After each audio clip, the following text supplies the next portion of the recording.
Est-ce que vous m'entendez bien? Oui, Super. Moi aussi, je t'entends bien, t'en fais pas. Bon, ben, j'ai plein de oui, donc ça devrait aller. Donc, la conférence du jour, donc, ce sera sur les infections urinaires. C'est un item qui est pas super compliqué. Je pense que vous êtes assez à l'aise sur cet item-là. Bon, si vous ne l'êtes pas, c'est pas grave, hein, pas de souci. Je sais pas si vous êtes tous en quatrième année ou pas. Mais du coup, on va quasiment faire le tour de l'item aujourd'hui. Comme vous avez pu le voir si vous avez préparé. J'ai fait deux cas cliniques voilà, qui font le tour quasiment. Il n'y a que la cystite simple de la femme et les cystites récidivantes qui ne sont pas abordées, mais du coup, vous aurez les symptômes dans ces cas cliniques-là. Et puis au niveau des traitements, c'est le plus simple et c'est les mêmes traitements pour la cystite simple et la cystite récidivante, avec juste une petite différence, c'est que pour les cystites récidivantes, il peut y avoir une antibiothérapie démarrée par la patiente, voilà, si elle a été éduquée au traitement et aux symptômes. En général, c'est le cas. Du coup, je vous avais fait un petit préambule pour vous expliquer comment mes confs allaient se passer. Donc, je vous donnerai toujours les supports sur lesquels vous basez pour éviter que vous passiez 2-3 heures à aller chercher tout ça. Après, il y a d'autres supports, hein. Si vous en avez trouvé d'autres, pas de problème. Il faut juste que ce soit des supports officiels. Donc, soit de sociétés, oui, des professeurs qui se sont regroupés comme la SPILF, enfin, ou des professionnels, ou alors vraiment les recos officiels avec l'HAS, etc. Je vous ferai parfois des QCM, enfin je reprendrai des QCM ou je les ferai moi-même. Là, pour le coup, j'en ai pas fait, puisque si jamais il y en a certains d'entre vous qui redoublent ou qui ont déjà fait les QCM qui sont tombés sur cet item-là sont vraiment, vraiment bateaux. Si je me souviens bien, c'est du type quels sont les symptômes rencontrés lors d'une cystite et puis vous avez fièvre. Et ben non, c'est pas ça.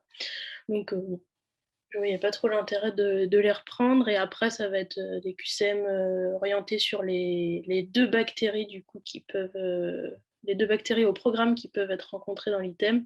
Donc Escherichia coli et Pseudomonas aeruginosa. Mais comme on va bien, bien, bien les détailler dans les cas, je pense qu'on aura fait le tour. Et puis, si jamais il y a des choses qui ne sont pas claires, il ne faut pas hésiter à poser des questions. Donc, au niveau des supports, je pense que vous connaissez la MIP maintenant. Donc, ils sont très, très bien. C'est des petites fiches un peu résumées et faciles à apprendre. Il y a juste une petite coquille concernant cet item.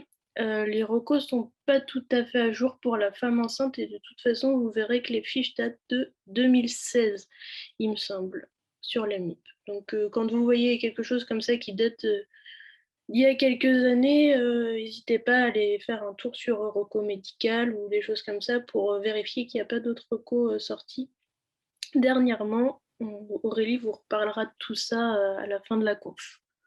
Donc restez bien jusqu'à la fin, il y aura des conseils à la fin. Ça c'est pour vous motiver un petit peu. Spilf, donc ça, le diapo, si vous avez été voir, est super. Il est court, il est concis, vous avez quasiment toutes les infos. Et pour apprendre les traitements, moi je trouve ça vraiment, c'est top. Après, voilà, vous avez toujours Vidal Rocco, mais comme vous avez peut-être pu lire sur le Discord, qui n'est pas toujours à jour, même rarement à jour, il manque des choses, c'est pas toujours vraiment les recos officiels, donc attention. Après, ça peut être pas mal si vous avez vraiment vérifié que tout est bien clair ou si vous imprimez du coup le petit tableau décisionnel à chaque fois et qu'à la rigueur vous le complétez ou vous le corrigez avec les recos officiels. Ça permet d'avoir un petit tableau et de bien s'organiser au niveau des décisions de traitement. Après vos cours de la fac et puis les bouquins, mais faites toujours attention du coup aux petites erreurs qui peuvent se glisser dans vos cours ou dans les bouquins de Boeck qui sont écrits par des internes pour la plupart. Donc c'est pas des grands pontes de la spécialité. Pour les rappels, je vais passer rapidement dessus. Vous m'arrêtez si vous avez des questions. Je vais reprendre peut-être les points, vraiment principaux. Donc voilà, les infections urinaires, c'est le deuxième site d'infection bactérienne communautaire après l'appareil respiratoire. Ouais, n'hésitez pas à poser vos questions. Et surtout le premier site d'infection, nosocomiale. Quasiment tous les patients qui vont être sondés à l'hôpital, sauf s'ils sont sondés pour de très courtes durées, ils vont se taper une infection urinaire derrière. Donc c'est super important. C'est pas un item qui tombe super souvent. C'est pas un item où il y a beaucoup de QCM dessus, mais je pense que c'est un item très important pour votre pratique future. Donc le tractus urinaire est normalement stérile. Les contaminations se font par voie ascendante, donc par sondage vésical ou juste par remontée de la bactérie au niveau de l'urètre jusqu'à la vessie. Ça peut parfois se faire par voie hématogène dans les pyélonéphrite. C'est pas souvent des gens qui sont soit en réanimation, soit un peu mal en point, on va dire, qui ont des grosses infections pneumo ou autres, et du coup qui font une bactériémie et avec contamination secondaire au niveau rénal. Ça peut arriver. Je pense pas que ce soit quelque chose qui tombe sur un dossier au concours, mais c'est à savoir. C'est une infection qui est super fréquente chez la femme, je pense que vous le savez. Et par contre, chez l'homme, ça va donner lieu à des examens complémentaires parce qu'une infection urinaire chez un homme, c'est qu'il y a quelque chose de pas normal, on va dire. Donc, soit c'est chez le petit enfant, et là, on va rechercher plutôt une anomalie du tractus urinaire.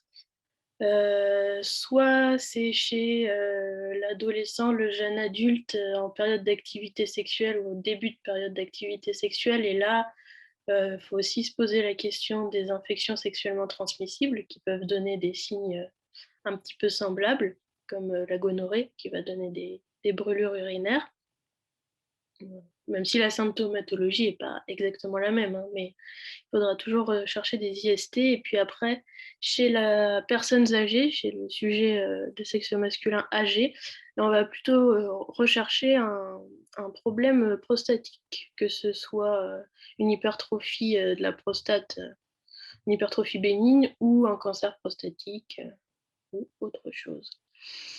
Donc les seules bactéries impliquées et qui sont au programme, c'est Escherichia coli et Pseudomonas aeruginosa. Dans la vraie vie, il y en a plein d'autres, mais au concours, il n'y a que ça. Donc, n'allez pas vous perdre à aller apprendre d'autres choses. Les signes cliniques, donc on a les signes urinaires, pollacurie, dysurie, douleur mictionnelle, urine trouble malodorante, la pesanteur vésicale. N'hésitez pas si vous avez des questions aussi sur les termes médicaux. Moi, je pars du principe que vous les connaissez, mais si pour certains c'est pas clair, n'hésitez pas. Et après, quand on a une infection, voilà, c'est du coup, les termes médicaux, c'est les mots-clés. Si vous mettez à la place de pollacurie urine souvent et en petite quantité, eh ben, je ne suis pas sûre que ça fasse des points. Par contre, vous mettez pollacurie, vous avez un point. Les signes généraux, donc là, c'est quand il y aura une infection haute. Tout ce qui est cystite, infection urinaire basse, vous n'avez pas de signes généraux. Voilà, et chez un homme, donc une prostatite, une infection urinaire est une prostatite jusqu'à preuve du contraire. Donc, une cystite chez un homme, c'est pas possible. C'est théoriquement possible, mais on ne la traitera jamais comme une cystite. Donc les signes biologiques, les deux examens qu'on peut faire spécifiques des infections urinaires, puisqu'après il y a d'autres examens, c'est la bandelette urinaire qui est toute simple. Vous faites uriner le patient dans un pot. Et puis après, je pense que vous avez tous déjà vu les petites bandelettes que vous trempez du coup dans le prélèvement urinaire. Et puis au bout de quelques secondes, ça se colore et vous avez différents indicateurs On va surtout regarder dans ces cas-là les leucocytes et les nitrites. Il faut savoir que on peut avoir une infection urinaire sans avoir de leucocyturie et une infection urinaire sans avoir de nitrite. On va revenir sur les différents points qui font que tout ça peut être négatif. Mais c'est pas super. Enfin, c'est un bon indicateur, mais il faut rester vigilant. Et après le CBU, donc là, le patient urine dans un petit pot stérile qui part au laboratoire et on va compter le nombre de leucocytes, faire un gramme et tout ça. Je ne détaille pas plus, on va redétailler dans les corrections.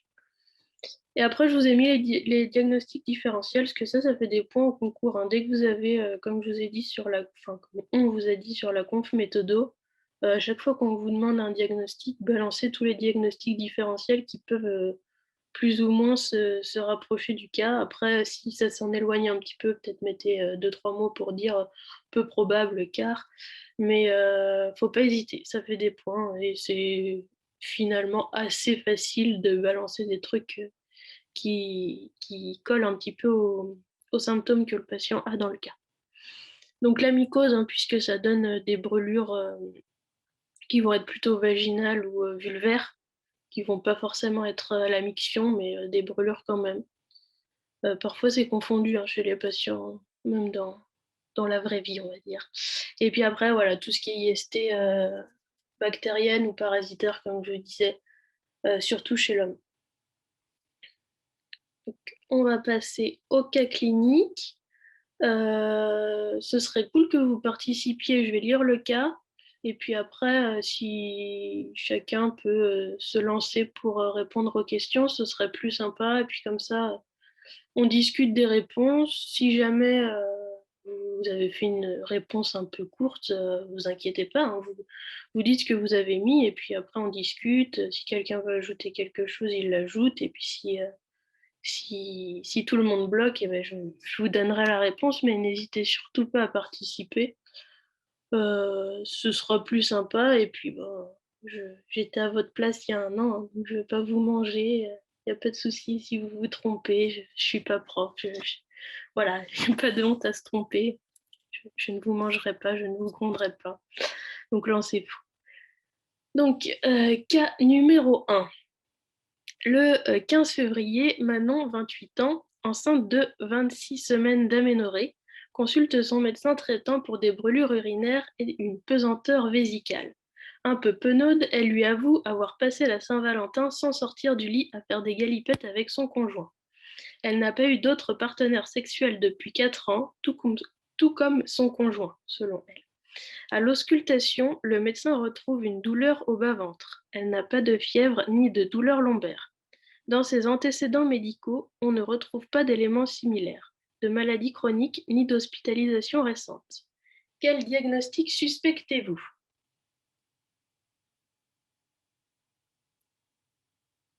Si quelqu'un peut se lancer, ce serait cool. Même si la réponse, elle n'est pas mise comme elle devrait être mise pour le jour du concours, il n'y a pas de drame, hein. Voilà, on est début mars, hein, donc vaut mieux se tromper maintenant et apprendre la méthode maintenant. Cystite compliquée Ouais, pourquoi compliqué? à cause de la grossesse. Ouais. Qu'est-ce qui te fait dire ça? Parce qu'en fait, avec la grossesse, donc les voies urinaires, elles vont être comprimées en fait, et du coup, il va y avoir sûrement une stase urinaire quelque part et ça va favoriser l'infection. C'est ça. Donc là, elle n'est pas compliquée, mais à risque de complications, comme tu l'as dit, puisque les voies urinaires sont compressées. Quels sont les éléments dans l'énoncé qui t'ont fait dire qu'elle avait une cystite? Il y avait les brûlures urinaires, la pesanteur vésicale, euh, la douleur du bas-ventre aussi, et pas de Ouais. douleur lombaire ni de fièvre. Donc on peut écarter la pyélonéphrite. Ouais. Et puis voilà. c'est pas mal. Je regarde ce que j'avais mis. Ouais, c'est pas mal. Tu as quasiment tout dit. Et comme Maëlys le précise, je ne sais pas si tu as assisté du coup à la conf méthodo, mais il y a une petite méthode pour ne rien oublier. Donc Aurélie, tu peux balancer la correction, je pense. La méthode, c'est TAFAC CBPD. Ça permet de lister tous les arguments. Donc, premièrement, on va donner une hypothèse diagnostique. Donc là, je vous ai mis, moi, tous les mots, les mots-clés. Donc, infection urinaire basse, cystite de la femme enceinte, cystite aiguë gravidique. Le gravidique, c'est de la femme enceinte. Je suis désolée, vous parlez beaucoup en plus, je ne peux pas tout lire. Pas, je gère le chat. Ok, ça marche. Je pense que vous avez donné des bonnes réponses. Ouais, il y a que des bonnes, enfin, à part sur les diagnostics, mais Ouais. après, c'est qu'il y a que des bonnes réponses. Oui, vous avez raison. Et du coup, après avoir donné votre hypothèse diagnostique, là, vous balancez tous les arguments que vous avez retrouvés dans l'énoncé qui font que vous avez trouvé ce diagnostic-là. Donc, premièrement, les arguments épidémiologiques, le terrain, c'est une femme, donc c'est une infection plus fréquente chez la femme, et encore plus fréquente chez la femme enceinte.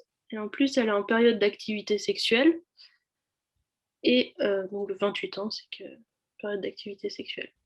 Au niveau des antécédents, elle n'a pas d'antécédents d'infection urinaire, donc c'est une cystite non récidivante. Au niveau de la fréquence, donc on peut remettre un petit peu ce que j'ai dit. Il y a un pic de fréquence au début de l'activité sexuelle, bon, même si là, ce n'est pas le cas, mais du coup, il y avait un tableau de rapports sexuels pendant toute la journée, je crois, c'est ce que j'avais écrit. Et du coup, c'est un facteur favorisant. Et puis, il y a un autre pic à la ménopause. C'est une pathologie très fréquente chez la femme enceinte puisque l'urètre est courte.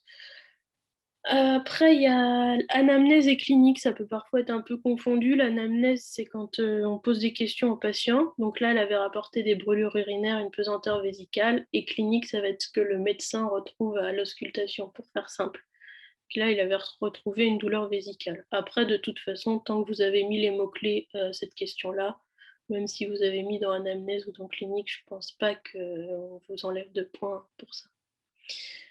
Comme tu avais bien dit, donc absence de fièvre, de douleur lombaire, et pas de signes généraux, pas de syndrome infectieux orientant vers une pyélonéphrite. Biologique, on n'avait rien. Paraclinique, on n'avait rien. Je vous les ai mis quand même pour que vous ayez bien la méthode en tête pour rien oublier le jour J. Et après, diagnostic différentiel. Donc là, c'est ce que je vous ai dit. Vous essayez de retrouver des choses qui peuvent s'apparenter aux symptômes de la patiente. Donc les infections sexuellement transmissibles, gonorrhée, trichomonose, même si c'était peu probable, puisque les rapports sexuels dataient d'il y a moins de 48 heures, hein, dans tout ce qui est infection sexuelle, il faut bien que vous reteniez le temps d'incubation. Bon, elle nous avait dit qu'il y avait peu de risques avec son partenaire sexuel unique. Ça, dans la vraie vie, on n'est jamais sûr. Et en plus, il y a des infections qui sont plus symptomatiques chez l'homme. La mycose aussi, et la pyélonéphrite que j'avais quand même mis, même s'il n'y a pas de signe. Donc, ça reste un diagnostic différentiel et pas le diagnostic principal. Après, le jour J, si vous avez le temps, vous refaites une petite phrase de bilan. Bon, là, clairement, il n'y avait pas énormément de choses, il n'y avait même pas de bio, donc on s'y perd pas facilement. Mais quand le jour J, vous avez toute l'épidémio, toute la clinique, une grosse bio, parfois du paraclinique avec de l'imagerie, c'est juste une phrase, hein, vous n'allez pas devoir lire des images, hein, mais vous pouvez avoir des indications sur des examens d'imagerie, et ben on peut s'y perdre un petit peu, donc on fait une petite phrase résumée. Question 2. Quels sont les facteurs de risque de la patiente pour cette pathologie? Quels sont les autres facteurs de risque possibles? Allez-y, lancez-vous à l'écrit ou au micro. Enceinte, grossesse. Ouais. Ouais, rapport sexuel aussi.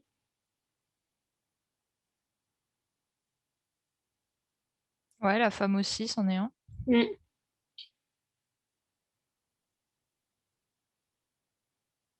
Excès d'hygiène, c'en est un, mais qui sera pas... Enfin, bon, Ça là, sera dans les autres facteurs de Ouais. risque possibles. Là, pour le coup, c'était c'est ça. pas... il n'y avait pas d'indication dans l'énoncé. Pareil que miction. Alors, par contre, le diabète. Le- Pour moi, le diabète, c'est plus... C'est plus... Ça fait... Alors, les nouvelles recours ont changé. Le diabète ne fait plus partie des facteurs. Ça a changé, il me semble, en 2018 ou 2019. Ouais, je l'ai. Je crois que c'est pas, enfin, que c'est toujours considéré comme un facteur de risque, enfin, s'il est déséquilibré ou quoi, mais que c'est pas un facteur de complication par contre. Enfin, que c'est de complications que ça a été enlevé. Mais je suis pas sûre. Il me Alors, semble que le j'ai risque, dit ça y est. ça. Ouais, moi, il me semble que c'était... En fait, oui, s'il est déséquilibré, ça va être un facteur de risque. Après, un diabète bien équilibré, il n'y a pas de risque plus que quelqu'un qui n'a pas de diabète. Et après, au niveau des complications, ça dépend aussi de l'équilibre du diabète, je pense. Je sais pas ce que tu avais, Aurélie. Moi, je l'avais même pas du tout dans les facteurs de risque Les facteurs de dernier complication, le recours. diabète, il n'y est pas du tout. Dans celle de risque, il spécifie bien que c'est bien le diabète déséquilibré le Mm. problème et pas le diabète en lui-même. Mm. Insuffisance rénale chronique, non plus. Euh, Pas forcément. Après, l'insuffisance rénale chronique peut mener à une diminution de la diurèse et peut-être à plus d'infections urinaires. Après, c'est pas dans les facteurs de risque dans la liste donnée dans les recommandations. Diaphragme contraceptif, ouais. Certains euh, contraceptifs locaux et surtout, plus que les contraceptifs locaux, les spermicides. Donc ça, je vous l'ai mis dans autre facteur de risque. C'était pas forcément précisé pour cette patiente-là qu'elle avait ça. Imprégnation hormonale, ouais. Que ce soit contraceptif ou enceinte, en grossesse. L'immunodépression, il me semble pas que ça rentre spécifiquement dans un facteur de risque de survenue d'une infection urinaire. Moi non plus, je les ai pas trouvé, j'ai pas trouvé ça dans la liste.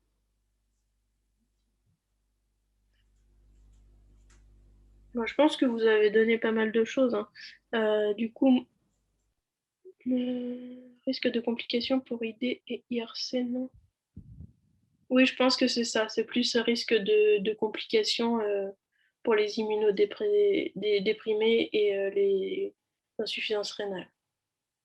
La patiente est déshydratée. Alors oui, moi je l'ai mis dans les facteurs de risque qu'elle avait. C'est juste une supposition, hein, sachant qu'elle a passé toute sa journée au lit. Après, pour le coup, c'était vraiment une question pour vous faire lister les facteurs de risque, peu importe où vous l'aviez mis, déshydratation.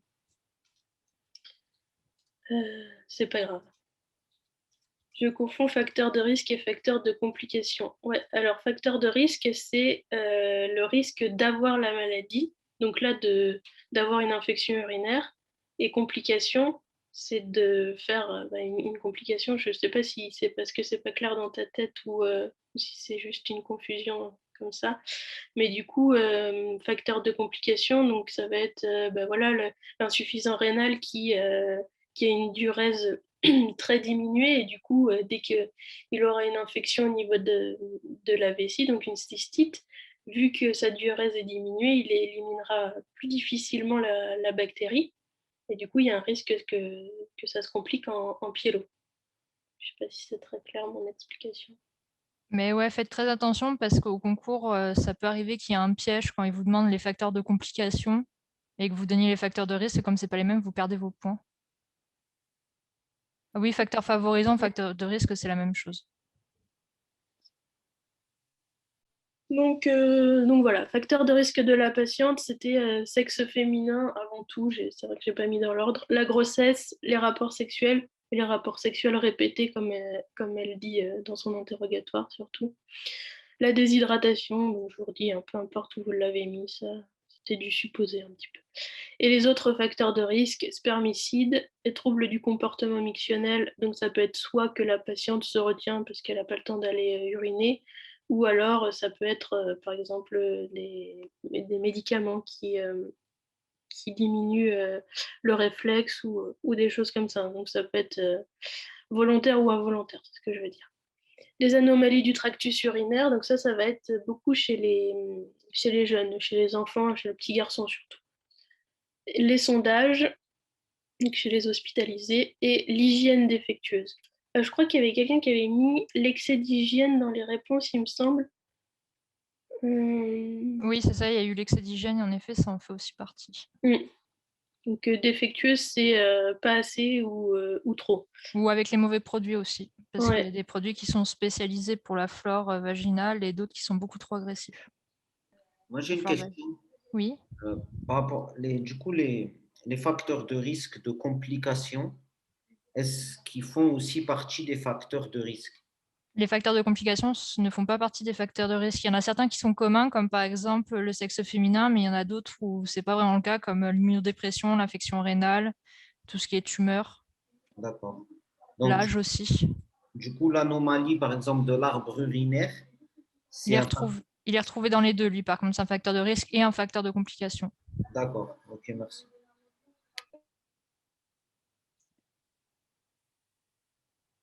Le diabète déséquilibré est un facteur de risque, mais ce n'est pas un facteur de complication. Le diabète en fait plus partie. Si vous voulez, j'essaierai de vous retrouver la reco où c'était tombé. Du coup, question 3, s'il n'y a pas d'autres questions sur celle-ci. Quel examen le médecin généraliste peut-il réaliser à son cabinet? Le médecin réalise cette analyse, mais le résultat s'avère douteux. Quel est dans cette situation l'examen de première intention et dans quelles conditions doit-il être réalisé? On va commencer, première question. Quel examen le médecin généraliste peut-il réaliser à son cabinet? Ouais, en effet, c'est la bandelette urinaire en première intention. C'est un examen tout simple hein, qui peut être fait par les médecins généralistes, les sages-femmes. Le médecin réalise cette analyse, mais le résultat s'avère douteux. Dans cette situation, quel est l'examen de première intention? Est-ce qu'on peut faire seulement une BU chez une femme enceinte ou non? Ouais, bon, c'est unanime. C'est BU obligatoire. Super. Et du coup, dans quelles conditions on réalise un ECBU? Là, c'est peut-être plus simple si quelqu'un prend le micro. Dans les infections urinaires à facteur de risque de complications, du coup. Ouais, alors ma question, c'était pas tout à fait ça, c'est un peu comment on le réalise.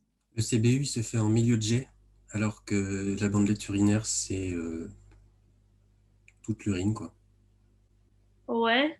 Et est-ce que tu as d'autres informations sur la réalisation d'un ECBU? Mis à part qu'il faut faire le prélèvement en milieu de jet pour éliminer les bactéries qui colonisent l'arbre urinaire, non. Non. Après, il faut le faire avant toute antibiothérapie. Ouais. Il faut, dans l'idéal, il faut que ce soit les urines du matin de première miction, ou alors il faut qu'il y ait une stase urinaire assez longue. Il faut faire un lavage périlinéal. Utiliser un flacon stérile et éviter de toucher, je sais pas comment le dire, mais éviter de toucher les bords supérieurs, quoi, pour pas Ouais, contaminer pas avec mettre les ses mains. doigts sales dedans. C'est ça. Et après, il faut acheminer rapidement au laboratoire pour éviter qu'il y ait une multiplication de bactéries ex vivo. Et si jamais je peux pas l'acheminer rapidement, qu'est-ce que je fais? Je sais pas là. On le met au frigo. Ok. C'est pour ça que souvent il y a des patients qui le mettent au frigo et on peut le conserver 24 heures à peu près avant de l'envoyer au labo. Alors, il y a eu pas mal de choses sur le chat. Si risque de complications, je crois que la BU ne suffit pas, c'est bien ça. Ouais, en fait, la BU, ça va être dans le cas d'une cystite simple, chez la femme qui peut-être n'a jamais eu d'infection urinaire et qui n'a pas de risque de complications, parce qu'en général, même une cystite simple, qui récidive, on va même pas faire de BU parce qu'en fait, la femme connaît déjà les symptômes.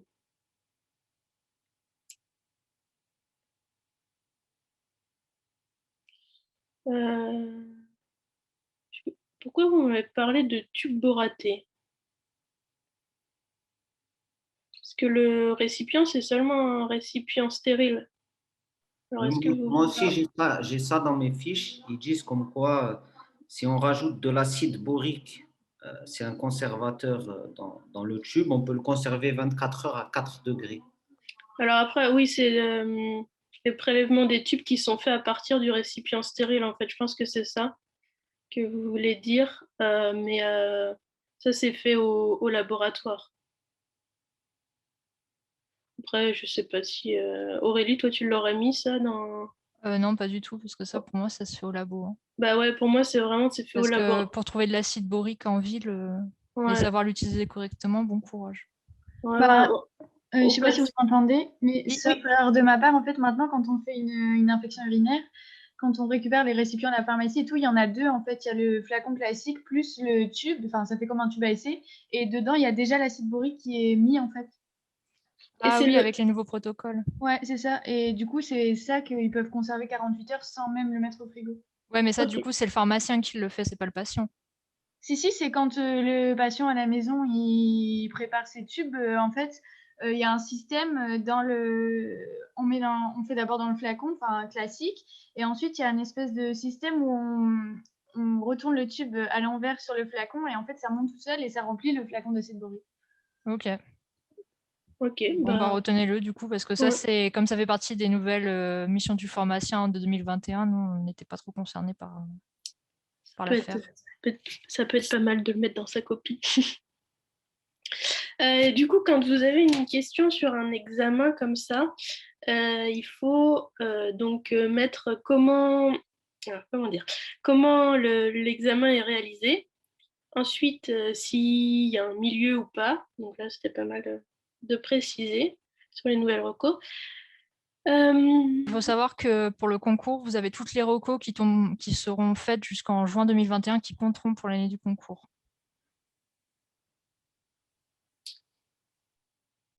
Après, acide boronique ou acide tube boraté, ça... bon, on recherchera les dernières recos là-dessus, du coup, pour vous les mettre. Et après, du coup, vous avez à dire est-ce que l'acheminement est rapide ou pas.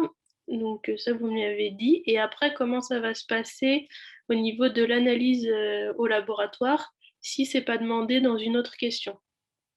Donc là, pour répondre à toute la question, premier examen, c'était bien la BU, que vous m'avez bien dit. Et j'ai écrit deuxième examen, mais au niveau de la question, hein, c'est bien le CBU qui est obligatoire chez la femme enceinte.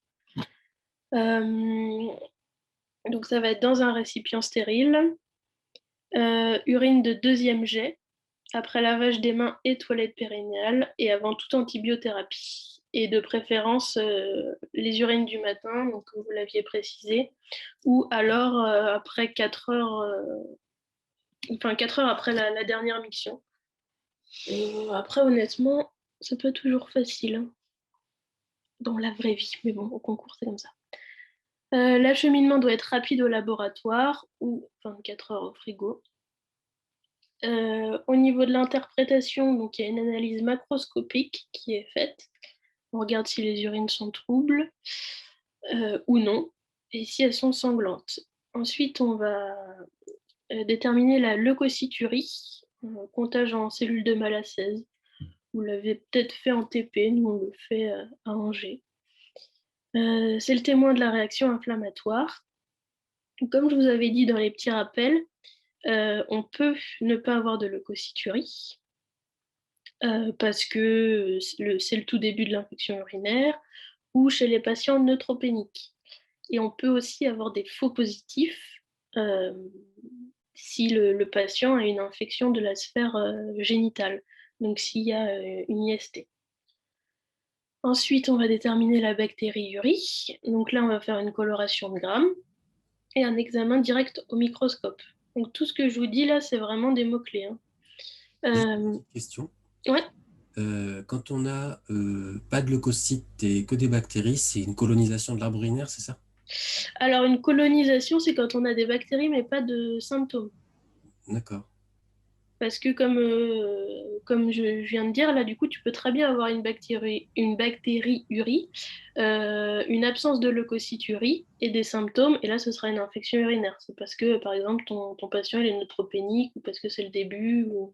Est-ce que vous voyez mon écran? Vous voyez toujours le PDF de correction ou pas? Oui, on le voit. Ouais. Ah, attendez. Dans ce cas, je vais... Là, c'est mieux? Vous voyez autre chose? Euh, Oui, oui.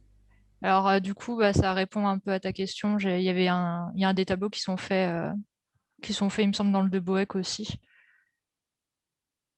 Donc, du coup, si on n'a pas de leucocyturie, mais une bactériurie, ça peut être une infection débutante ou une contamination.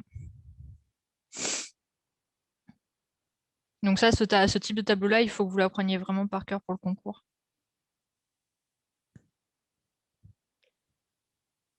donc voilà, si vous avez une flore polymorphe au gramme, le plus souvent, c'est une contamination. Donc, soit le patient, enfin, la patiente pour le coup, a mis ses doigts dans le pot stérile ou a mal fait sa toilette périnéale, enfin, ou la peau a touché les bords du pot.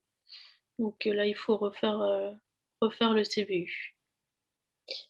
Ensuite, donc on va ensemencer le prélèvement, à l'œuse calibrée pour dénombrer le nombre de colonies. Et dans des milieux de culture, donc là, à chaque fois que vous avez, enfin, vous en arrivez là, il faut que vous réfléchissiez à quelle gélose ou quel milieu vont être intéressants pour l'examen qui est en cours. Donc là, les géloses chromogènes, ça va permettre de détecter rapidement Escherichia coli. Si vous l'avez fait en TP, c'est tout bête, vous avez des colonies Bordeaux-violette, et c'est assez spécifique d'Escherichia coli.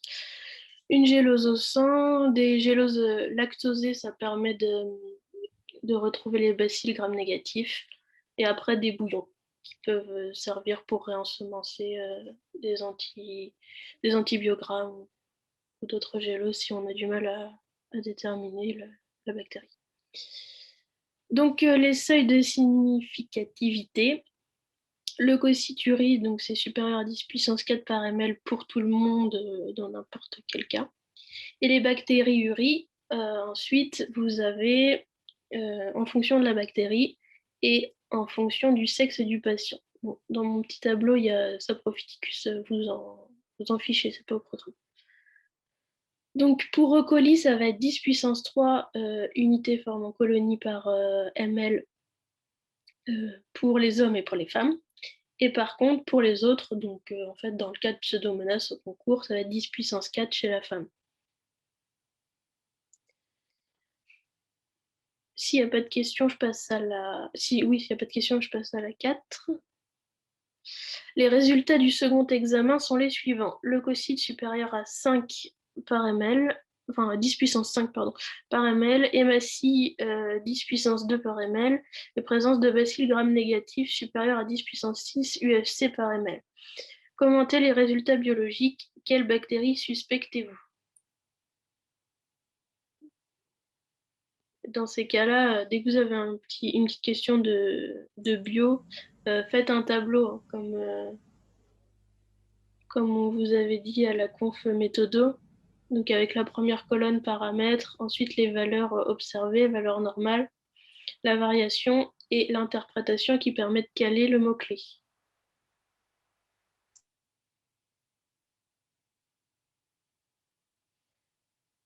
Négatif, probablement E. coli.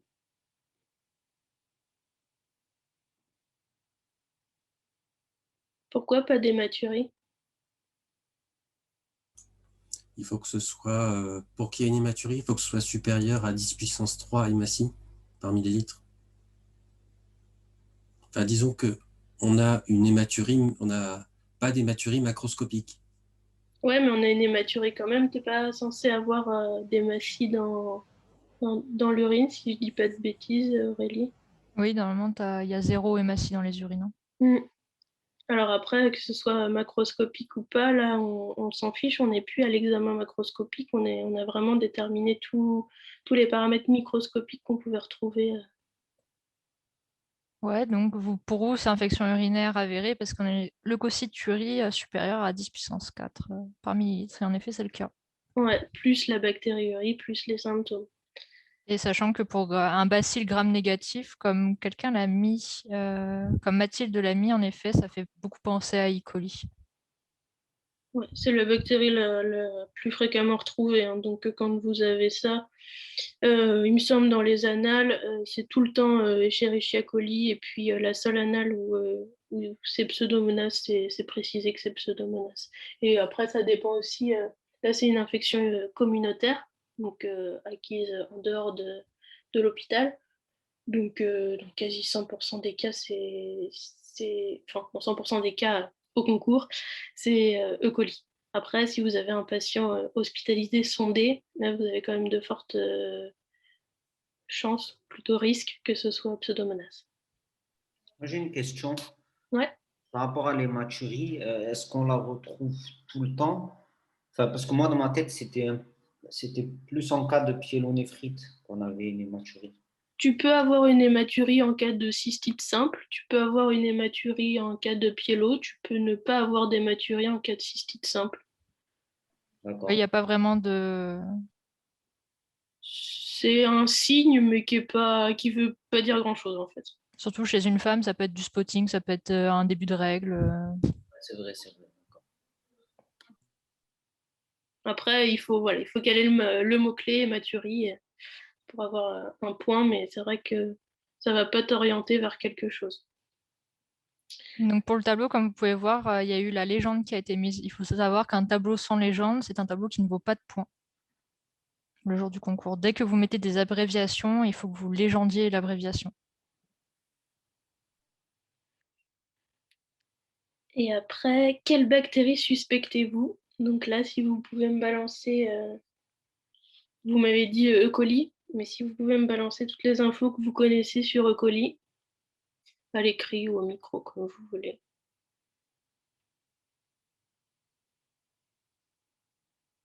Entérobactérie, ouais. C'est la base. Il faut vraiment préciser ça. Gram négatif. Ouais. C'est une bactérie commensale du microbiote intestinal.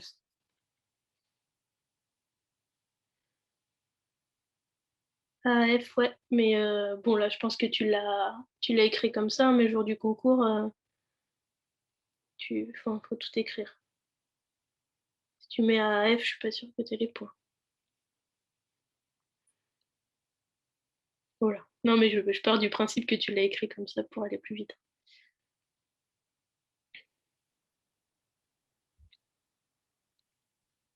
Est-ce qu'elle est capsulée? Elle est non capsulée. Parfois capsulée, ouais. E. coli K1 qui est responsable des méningites du nouveau-né est capsulé, par exemple. C'est un facteur de virulence. C'est vrai que dans ma correction, plus j'ai mis non capsulé, mais ça peut. Catalase plus, oxydase moins, ouais. Est-ce que vous avez d'autres caractères biochimiques comme ça? Ah, lactose plus, j'avais pas vu. Enfin, je pense que c'est ça que tu voulais mettre, lac plus. C'est qu'elle fermente le lactose. Ça produit de l'indole et elle est nitrate réductase plus.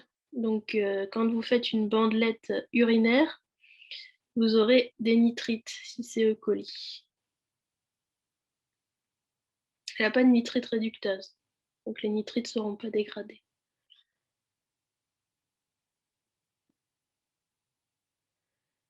Voilà, donc on va reprendre dans l'ordre un petit peu comme Aurélie vient de vous le dire. Donc, c'est un bacille gram négatif, rarement capsulé, on va dire, non sporulé, parfois mobile. Famille des entérobactéries, bactéries commensales du microbiote intestinal humain, et pas que d'ailleurs. E. coli uropathogène UPEC, son petit nom. C'est le premier germe responsable d'infection urinaire communautaire et nosocomiale, infection par voie ascendante, responsable de cystite, voire de pyélonéphrite. C'est un Escherichia coli qui a des pili, si vous vous souvenez un petit peu de vos cours de bactériaux, qui permettent de remonter le tractus urinaire. Vous allez voir, vous n'avez peut-être pas encore appris super en détail les bactéries, hein, mais il y a pas mal de types d'Escherichia coli, si on peut dire ça comme ça.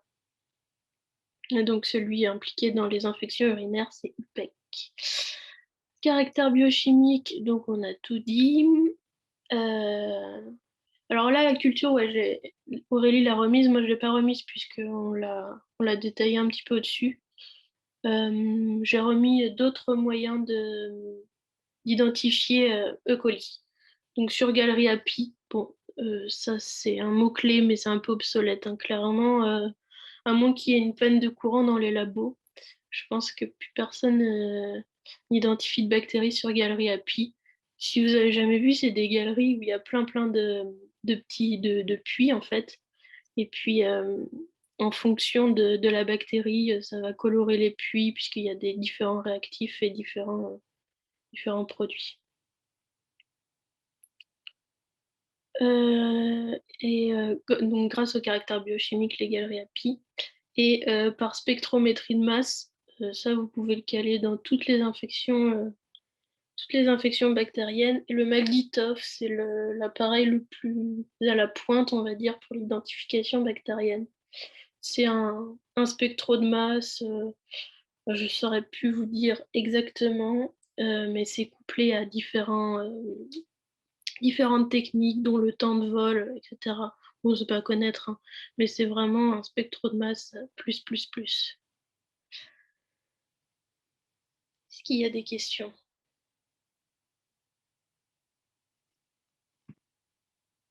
Et pour les géloses, donc Escherichia coli, vraiment quelle est la gélose chromogène, comme on a dit à la question précédente.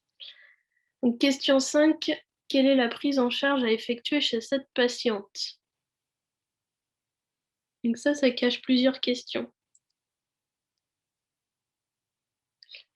On peut écrire MALDI-TOF tel quel, ouais, je pense. Pour le coup, c'est un nom c'est une marque. Mais oui, c'est une marque de spectro, hein, de toute façon. Donc, il faut mettre spectromètre de masse, entre parenthèses, MALDI-TOF. Voilà. Il faut quand même écrire spectro de masse, spectromètre de masse. Mais MALDI-TOF, je pense que ça passe. RHD, ouais, lesquels? Antibiothérapie probabiliste avant résultat de l'antibiogramme. C'est ça. Phosphomycine, est-ce que tu penses que c'est la première intention chez la femme enceinte? C'est pas un piège. Hydratation, boire de l'eau, tout ça c'est bon. C'est pas plutôt l'amoxicilline qui est en première intention dans ce cas-là? Alors, en fait, un traitement probabiliste, la première intention, c'est la phosphomycine. En cas d'échec, en fait, comment dire, l'antibiogramme, ça met du temps à arriver. Donc, en général, on traite par phosphomycine. Après, si vraiment il y a un échec thérapeutique ou des résistances détectées à l'antibiogramme, ce sera l'amox. C'est ce que je vous disais, le diapo du SPILF est super bien fait pardon, pour les traitements et bien expliqué en fait. Prise unique pour la phosphomycine, ouais. Et Amox, tiens, j'ai pas mis le temps. Donc je vous le remette. Les posos sont pas à prendre. Par contre, les temps de traitement aussi. Ouais, quand vous donnez un traitement, vous donnez la DCI, la classe thérapeutique, la voie d'administration, la durée d'administration, le mécanisme d'action. Et si ce n'est pas demandé dès la question suivante, les effets indésirables et quelques contre-indications que vous connaissez.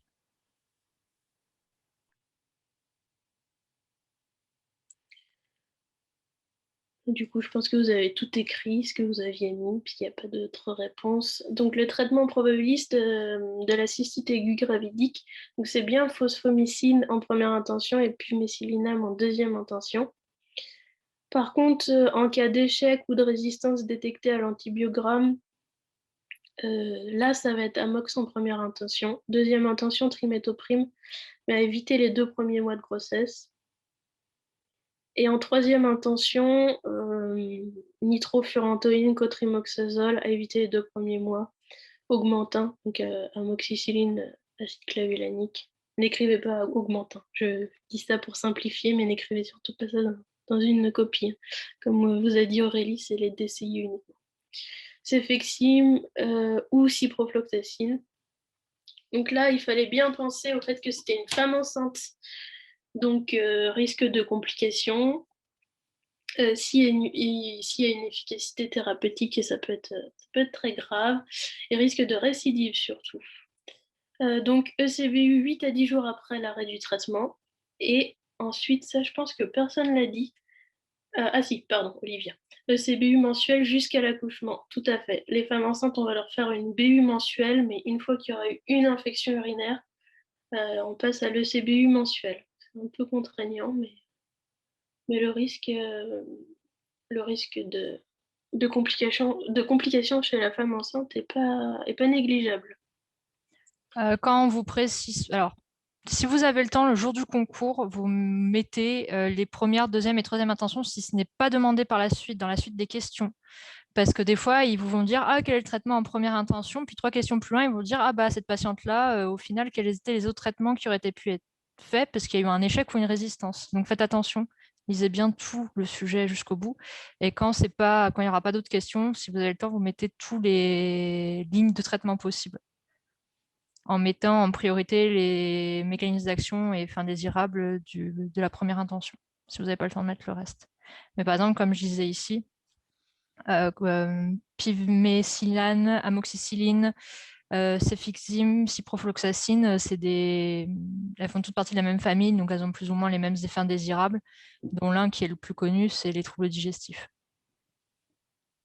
Donc, pas besoin de ressortir toute la liste non plus des effets indésirables, vous mettrez vraiment les plus spécifiques de la molécule qui est en face de vous. À part s'il y a une question vraiment, vraiment très pointue en demandant quels sont les effets indésirables de l'amoxicilline, là, il faudra sortir toute la liste entière. Après, en étant bien conscient que là, tout ce qu'on vous dit, c'est pour réaliser la copie parfaite.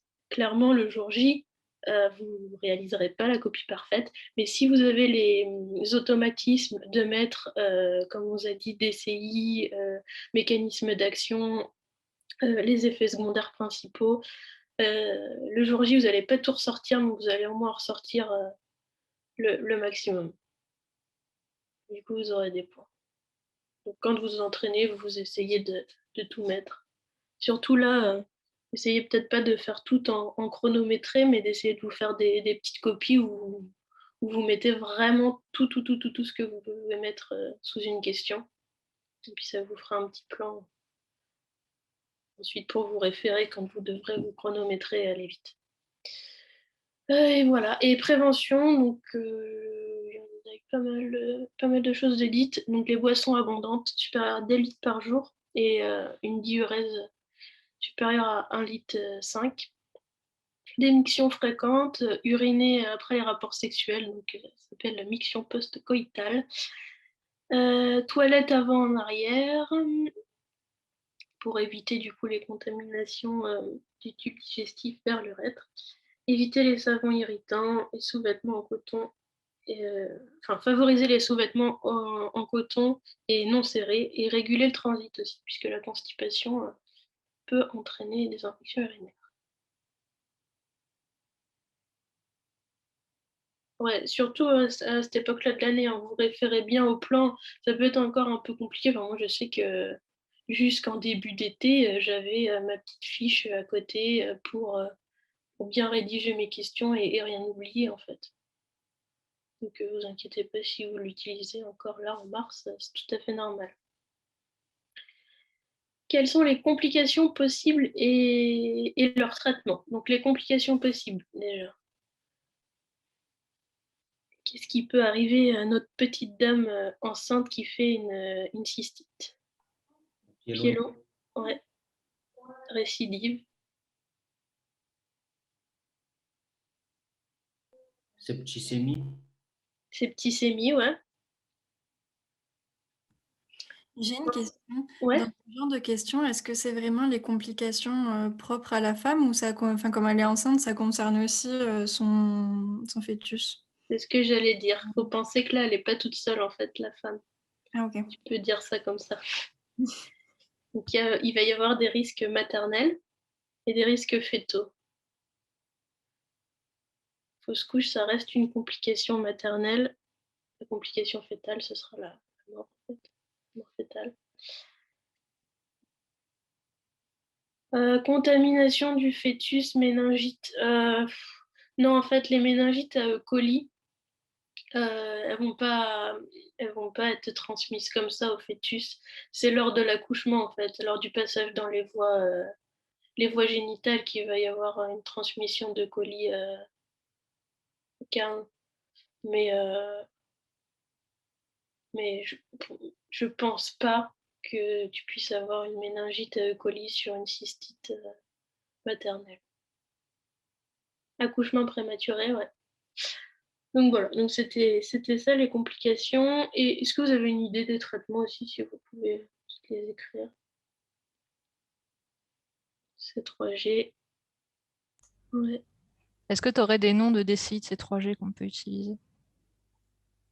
Le cefixime. Ceftriaxone, ouais. Cefixime, c'est ça.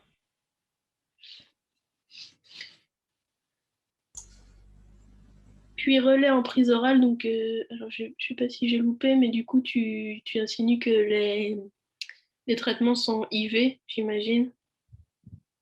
Enfin, vu que c'est toi qui as dit ceftriaxone. Ouais, c'est ça. Oui, donc je vous ai mis les complications maternelles, la pyélogravidique. Chez une femme enceinte qui fait une pyélo, c'est hospitalisation. Donc C3G IV. Et après, je vous ai remis les deuxièmes intentions en cas d'allergie. Et relais Péros en fonction de l'antibiogramme. Pendant 10 à 14 jours. Il faut préciser aussi qu'il y aura une surveillance fétale, puisque du coup, il y a un risque d'accouchement prématuré. Ensuite, suite à la pyélo, donc je ne sais pas trop. En fait, je vous ai mis cette question puisque c'est une question qui est tombée en annales. Et les complications étaient au pluriel. Donc la pyélo, ça paraît assez simple à trouver. Pour moi, sepsis grave, enfin, etc. Bactériémie, c'est une complication de complication. Mais vu que c'était au pluriel dans l'anal, je pense qu'il fallait la ressortir. Si on a une bactériémie, vous savez quel antibiotique on met? Dans n'importe quelle infection. C'est pas les C3G aussi, ou fluoroquinolone? Il faut savoir que les fluoroquinolones, c'est vraiment plus la première intention. Ouais. Alors, C3G, enfin, comment dire, je prenais en compte que la C3G était déjà mise. Donc oui, en fait, dès qu'on a une bactériémie, on va ajouter un aminoside. Après éclampsie, on reviendra après. En fait, l'aminoside, c'est un antibiotique qui va très peu diffuser et qui va être bactéricide très rapidement. Ça va empêcher que la bactériémie, qu'il y ait une diffusion bactérienne à d'autres endroits. Pour faire court, ça va stériliser rapidement le sang, en fait. Donc voilà, traitement adapté si signe de gravité, donc C3G et ajout d'un aminoside. En général, ce sera de l'amicacine. Et ça, c'est valable pour toutes les infections, hein. Si vous avez une infection pneumo avec bactériémie, eh ben, on ajoute un aminoside. L'aminoside, il est donné sur que quelques jours. C'est un antibiotique qui va être concentration dépendant. Ça, c'est des choses aussi à mettre dès que vous avez un traitement antibio. que je vous ai mis dans le cas numéro 2. Donc, il va falloir préciser si c'est un antibiotant, concentration, dépendance, s'il y a un effet d'inoculum. Enfin, on va voir ça du coup au cas numéro 2. Et aussi, dès qu'on donne un traitement antibiotique, et ben, toujours caler la petite phrase à adapter en fonction de l'antibiogramme, parce que ce sera valable pour tout et n'importe quoi. Sachant Ouais. que Samir qui a dit le fluoroquinolone, surtout, vous la donnez surtout pas aux femmes enceintes, c'est une contre-indication formelle. Ouais. Enfin, pour les infections urinaires, on peut donner de la ciproflox. Ouais, mais enfin, nous, en tout cas, à l'hôpital, c'est... Bah oui, je sais, Même dans les recos, c'est vraiment des trucs où on fait très, c'est très vraiment gaffe. en dernière intention, hein, parce que Vraiment, quand il y a vraiment plus d'autres Mm. choses, enfin, d'autres choses à faire, on le donne. Mais sur la copie, si jamais vous mettez la fluoro sans dire que c'est vraiment en dernière intention, vous risquez de vous faire écarteler par le correcteur. Mm. Et du coup, il n'y a pas prééclampsie en complication. La prééclampsie, ça n'a rien à voir. C'est une maladie comment dire, vasculaire au niveau du placenta. Ça n'a rien à voir avec l'infection. Si tu as plus de questions, on pourra peut-être en discuter à la fin. C'est un peu hors sujet. Donc, si tu veux qu'on en rediscute à la fin, on pourra. Et après, je vous ai mis les complications fétales. Je ne sais pas vraiment, du coup, si c'est cette question, tu me diras ce que tu en penses, Aurélie, s'il fallait les mettre. Moi, je sais que dans cette annale où il y a cette fameuse question, j'avais mis ça parce que vraiment, la question est au pluriel. Oui, moi aussi, je les aurais mis. De toute façon, ça en fait partie. Ouais, je me suis dit, il faut vraiment essayer de tout balancer, quoi. Donc, la prématurité, forcément, s'il y a un accouchement prématuré, voilà. J'ai pas mis, mais forcément, la mort fétale, hein, si ça arrive à un terme peu avancé. La 26 semaines d'aménorrhée, il y a quand même de forts risques que le fœtus ne survive pas. Et la maladie des membranes hyalines, c'est pas au programme, hein. Je vous ai mis ça comme ça. C'est un peu comme quand on liste les diagnostics différentiels. S'il y a des choses qui vous viennent en tête, mettez-les. Si c'est cohérent, mettez-les, même si c'est pas au programme. Ça montre que vous avez des connaissances. Est-ce que pour le cas numéro 1, c'est bien clair? C'est bon. C'est C'est bon? bon pour moi aussi. Très bien, impec. C'est parti. Cas numéro 2. Et puis, si vous avez des questions qui reviennent en cours de route, on aura du temps à la fin. Lors de votre externat, vous discutez avec un élève en soins infirmiers qui vous jure que les urines qu'il a recueillies dans la sonde à demeure d'un patient en réanimation étaient de couleur verte. Il a fait une bandelette urinaire dans le doute qui a donné les résultats suivants. Leucocyte +++, nitrite négatif. Que pensez-vous de l'intérêt de la bandelette urinaire dans cette situation? Oui, désolé, j'avais coupé mon partage écran.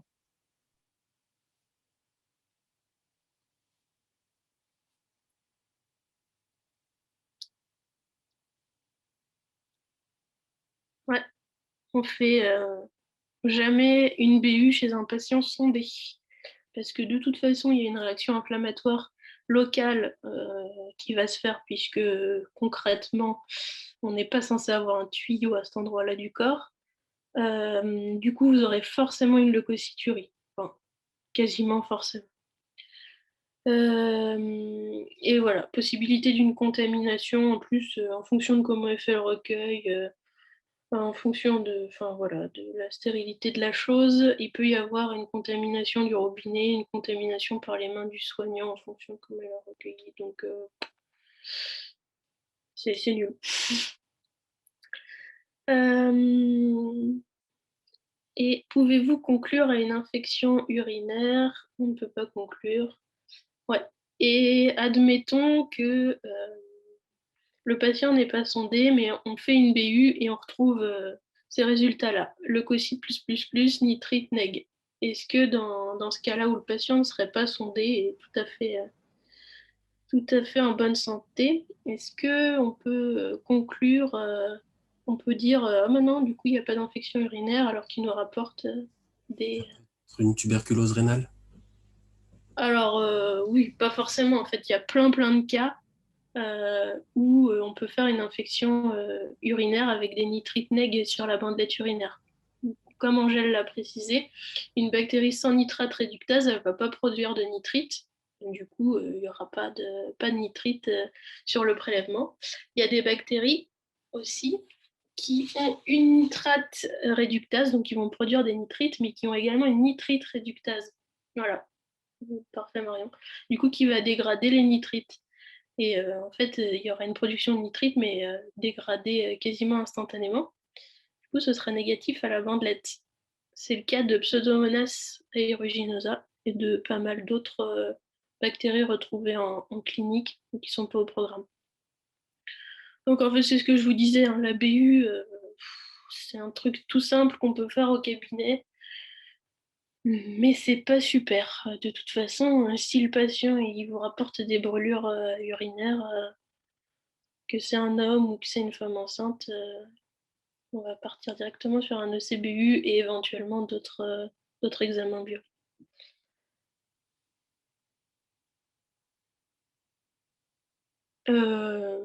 Après, est-ce que ça peut vraiment tomber comme ça au concours? Je ne sais pas, mais au moins ayez bien en tête que la BU, on peut avoir des leucos plus, des leucos moins, des nitrites plus, des nitrites moins, sans que ça fasse le diagnostic. Question 2. Vous racontez cette histoire à l'interne, vous le voyez qui s'affole et prescrit en urgence un ECBU. Les résultats confirment son inquiétude. Leucocyte supérieur à 10 puissance 6 par ml, présence de Pseudomonas aeruginosa supérieur à 10 puissance 5 UFC par ml. Quel diagnostic suspectez-vous?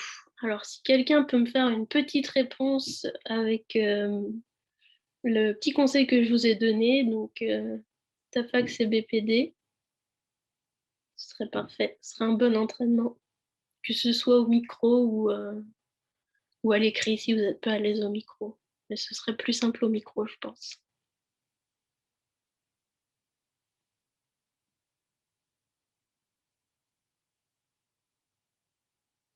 Allez-y, hein, lancez-vous, même si vous oubliez des trucs, on s'en fiche. On suspecte Pseudomonas aeruginosa. Ouais. Donc, par rapport au terrain, c'est le patient qui est en réanimation, sondé. Mhm. Là, il n'y a pas d'antécédent. Après, F. C'est quoi F déjà dans La fréquence.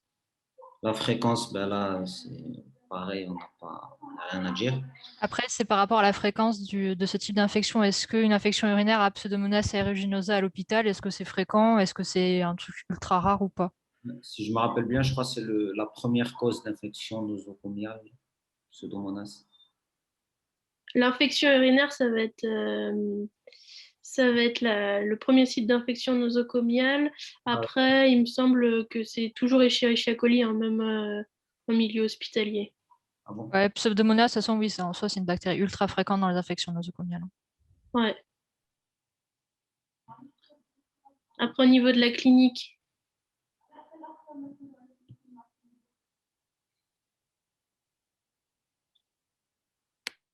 On n'a pas de signe clinique dans le cas. Donc. ouais, il y avait les urines vertes qui peuvent orienter.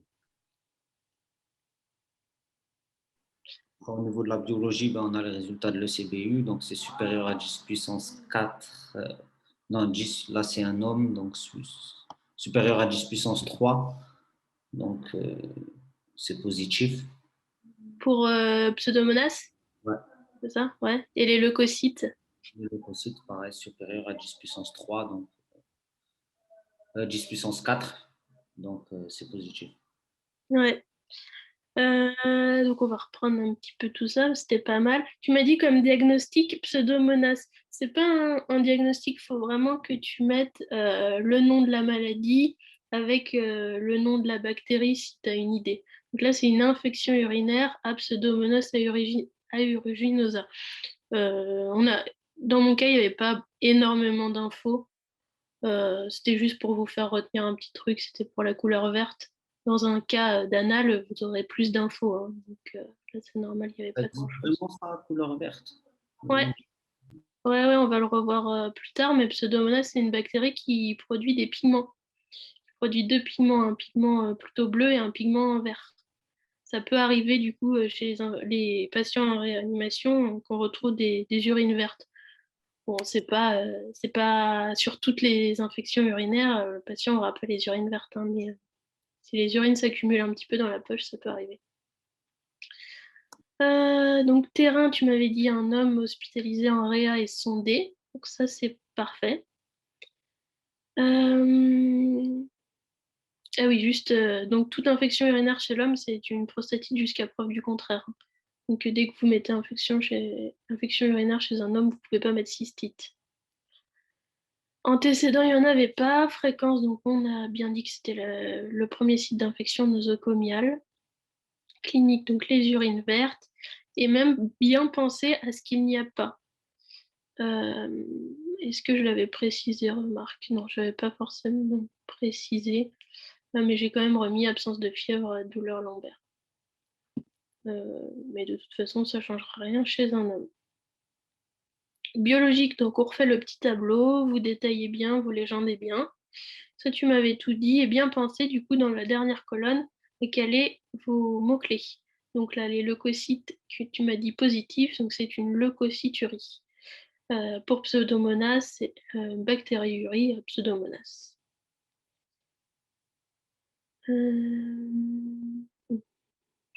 Donc au bilan, on a une leucocyturie, une bactériurie. J'ai décalé mes lignes, il faudrait que je remette ça. Paraclinique, on n'avait rien, et après, des diagnostics différentiels, c'est un peu comme tout à l'heure. Ça peut être simplement une colonisation de la poche, là, dans ce cas-là.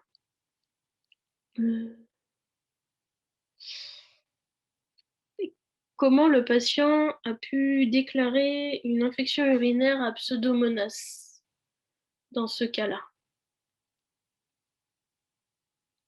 On a donné des petites indications déjà en disant que Pseudomonas, c'était une bactérie retrouvée dans les infections nosocomiales.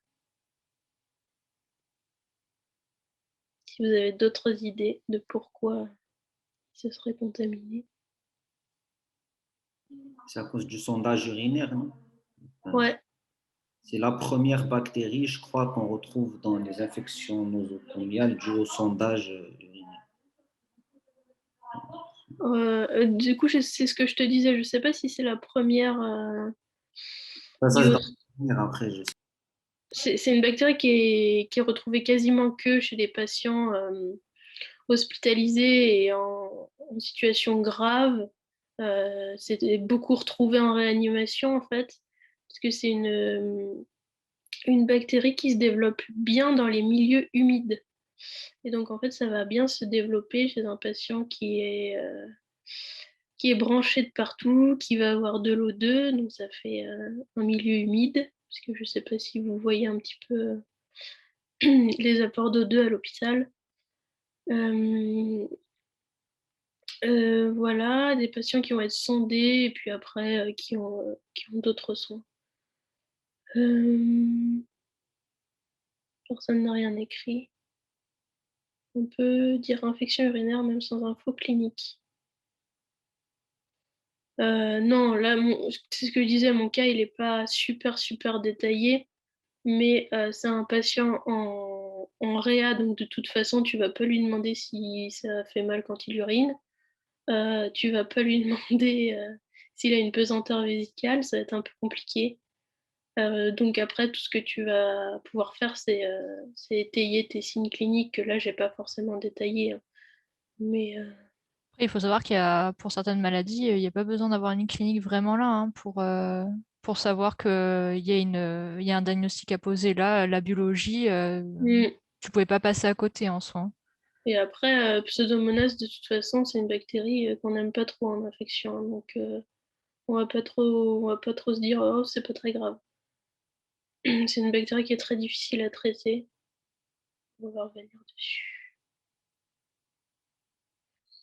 Moyen d'avoir des pathos asymptomatiques, ça dépend. Enfin, oui, chez un patient chez une femme enceinte, par exemple, qui va venir à ton cabinet et tu vas faire un ECBU, tu vas retrouver quelque chose alors qu'elle t'avait dit qu'elle n'avait pas de signe fonctionnel urinaire.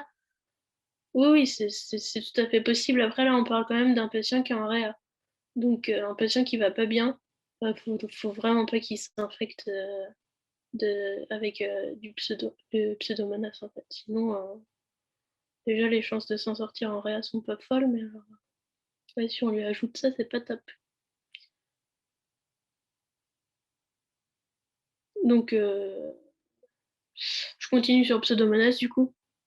C'est un pathogène opportuniste, donc, qui va provoquer des infections nosocomiales et surtout s'il y a beaucoup de matériel. Et en plus, là, on a un patient en réa, donc il n'est pas en grande forme, donc ça provoque facilement des infections sur terrain débilité. Non, du coup, tu vois, c'est la 3e bactérie retrouvée dans ces infections nosocomiales. La première en réa, parce que bah, forcément, c'est des patients avec beaucoup de matériel. Ça peut être retrouvé aussi dans les pneumopathies chez les patients ventilés. Si vous avez un cas sur une pneumonie, si c'est voilà, toujours pareil, un patient qui a acquis son infection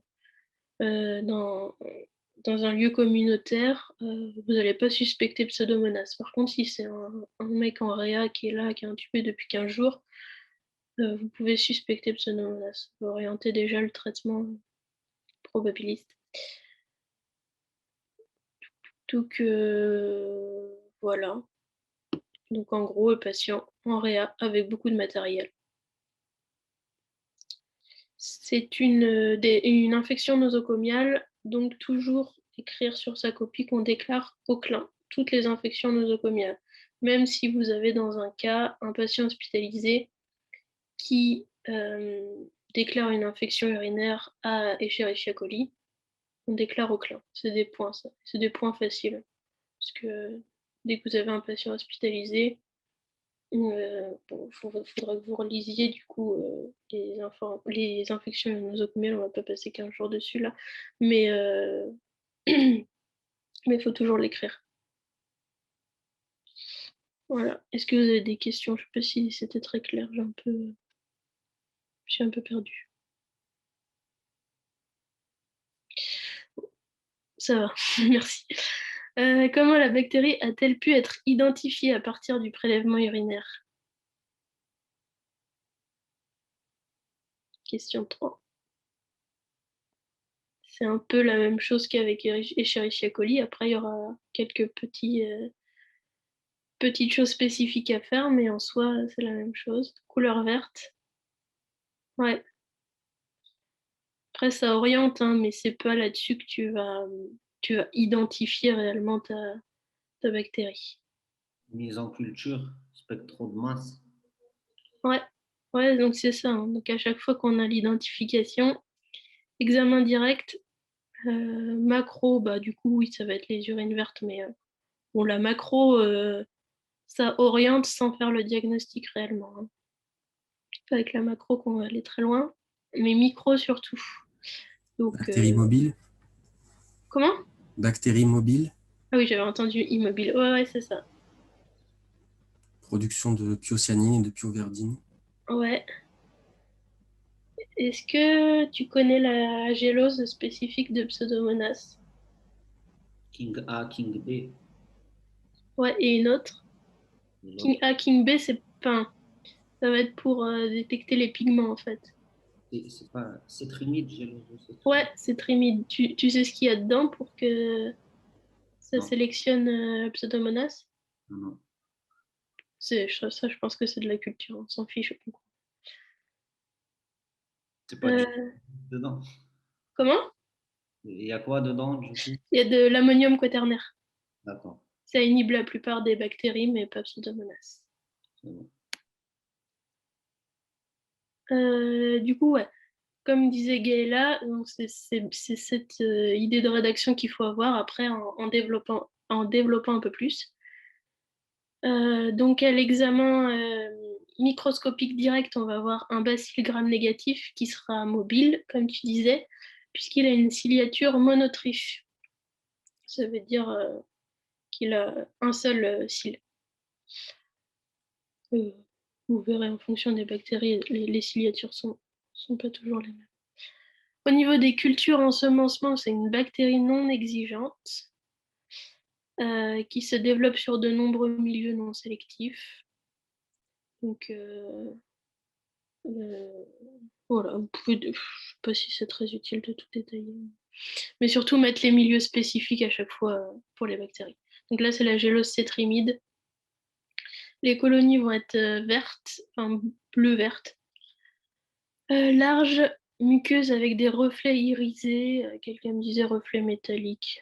C'est un peu la même chose. Odeur de fleurs de seringa. Je n'ai jamais su comment ça se prononçait. J'espère que c'est comme ça. Ça aussi, les odeurs, c'est un peu obsolète, je pense, dans l'identification actuelle. Mais c'est à connaître. Vous avez d'autres bactéries avec des odeurs spécifiques. Couleur, donc production de pigments pyocyanine et pyoverdine qui seront mis en évidence par les géloses de King A, King B. Caractère biochimique, est-ce qu'il y en a qui m'ont dit des choses? Aérobie stricte, ouais, non exigeante, ça je l'ai dit. Ouais, bah, c'est pas mal. Oxydase plus, catalase plus, nitrite et nitrate réductase plus. Pensez à la BU. Et lactose moins, c'est seulement fermentante. Identification, galerie API, Malditov, comme d'habitude. En même temps que le CVU, avant les résultats, l'interne a prescrit un traitement antibiotique. Lequel?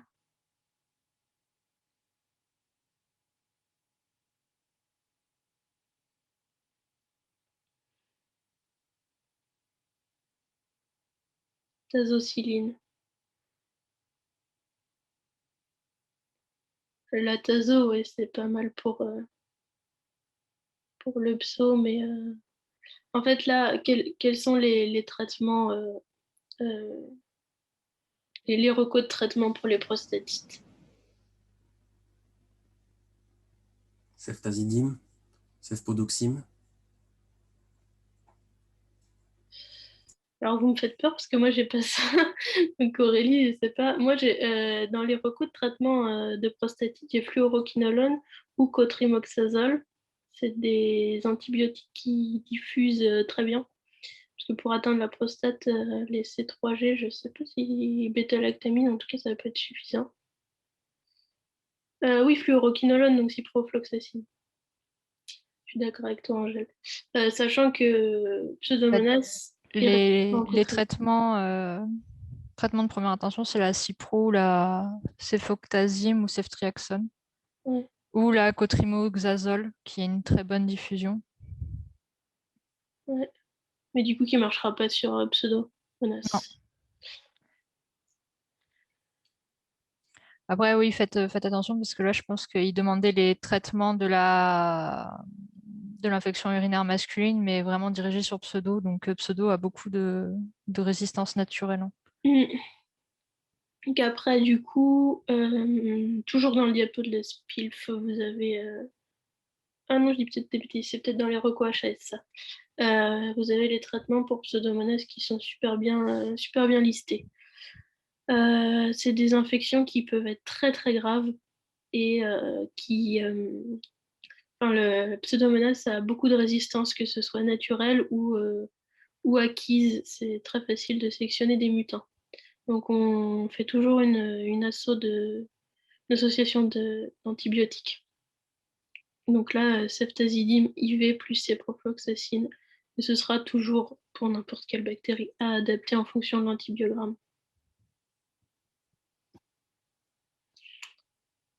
Et oui, en effet, Angel, tu as raison, c'est 14 jours de traitement. Oui. Du coup, c'est pas le même traitement pour Pseudomonas ou E. coli?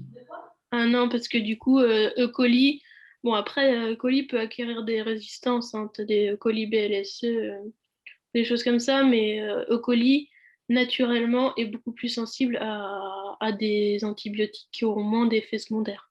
Comme tout ce qui est bêta-lactamine, alors que Pseudomonas, au contraire, à part quelques rares bêta-lactamines, il est résistant naturellement.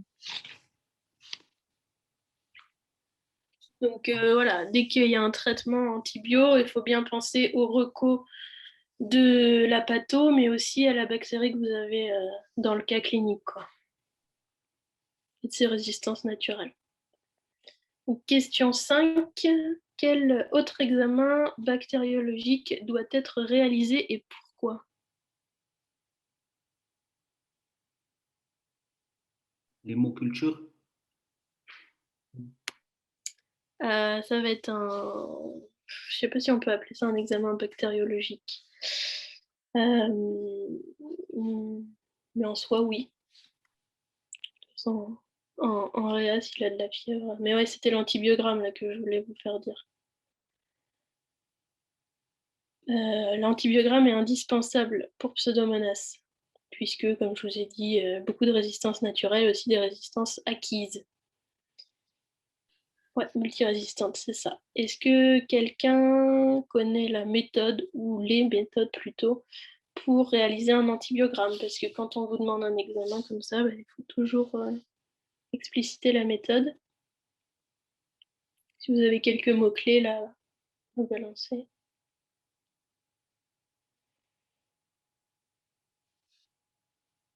Ouais, c'est déjà pas mal. Donc par diffusion, donc ça va être sur gélose, Muller-Huntington le plus souvent. Ça va être soit des disques de papier buvard imprégnés par des antibiotiques. Je vous ai mis tout le détail de la méthode sur la correction, je ne vais pas relire, ça va être un petit peu long. Donc vous avez soit les disques, soit la méthode des e-tests. Les e-tests, c'est des petites bandelettes qui ressemblent du coup aux bandelettes urinaires de forme, on va dire. Et, et vous avez une concentration décroissante sur la bandelette. Du coup, en fonction d'où s'arrête l'inhibition de la pousse bactérienne, ça vous donnera la CMI. Alors que pour les disques de papier buvard, il va falloir mesurer le diamètre et puis ensuite se rapporter aux ABAC pour savoir si votre bactérie est sensible, intermédiaire ou résistante. Ça, j'espère que vous l'avez fait en TP, ça permet d'avoir une bonne vision de l'examen. Antibiogramme. Vous avez les méthodes de micro-dilution successives en milieu liquide, qui sont du coup peut-être un peu plus simples pour les méthodes automatisées. Et après, vous avez aussi tout ce qui est biologie moléculaire, donc la détection des gènes de résistance ou alors des produits de dégradation par Malditov toujours.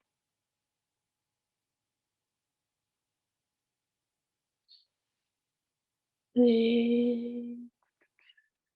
Ah oui, après, je vous ai carrément détaillé toutes les résistances que pouvait avoir Pseudomonas, que ce soit naturelle ou acquise. Je sais pas si je... Bon, allez, je vous le fais rapidement. Donc le phénotype sauvage, une présence d'une céphalosporinase chromosomique inductible et d'une imperméabilité. Ça fait que Pseudomonas a une résistance naturelle à quasiment toutes les bêta-lactamines, sauf la ceftazidime. Et donc ce sera non restauré par les inhibiteurs de bêta-lactamine. Au niveau des résistances non plasmidiques, l'acquisition d'une pompe d'efflux qui va donner une résistance à la dicarcidine plus acide clavulanique, qui sera intermédiaire à l'astronam et au C4G, et la mutation de la porine D2, qui va entraîner une résistance au carbapénem. Je suis désolée, c'est un peu catalogue, mais peut-être que si je vous le dis une fois, vous aurez retenu un petit peu. Et puis quand vous le reverrez par vous-même et si vous pouvez le revoir dans d'autres cas, ça finira par rentrer. Moi, je sais que c'est des choses qui étaient très difficiles à apprendre, les résistances.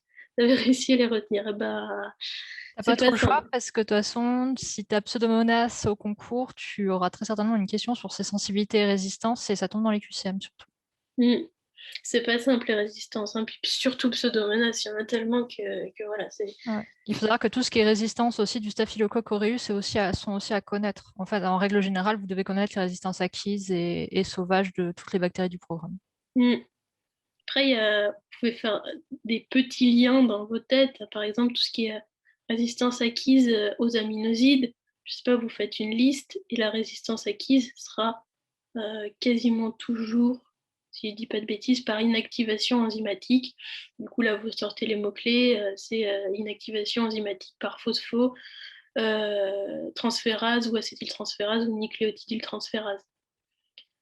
Pour ce qui est des sensibilités au fluoroquinolone, la résistance acquise, c'est quasiment toujours la mutation de la cible. Et là, en plus, pour Pseudomonas, il y aura mutation de la perméabilité membranaire, mais je crois que c'est la seule au programme qui fait ça. Donc, voilà, mais par contre, ouais, il faut retenir toutes les résistances, c'est pas très agréable comme moment à passer. Donc voilà, là, je vous ai fait la liste de Pseudomonas. J'essaie d'avancer parce qu'il est déjà 15h30, je veux pas que vous endormiez, surtout s'il y a des petites questions après. Et puis Aurélie voulait vous reparler un petit peu de reco médical, donc j'avance. Si vous avez des questions à la fin, n'hésitez pas. L'état du patient s'aggrave. Le patient présente des signes de gravité dus à l'infection. Faut-il adapter le traitement antibiotique? Et si oui, comment?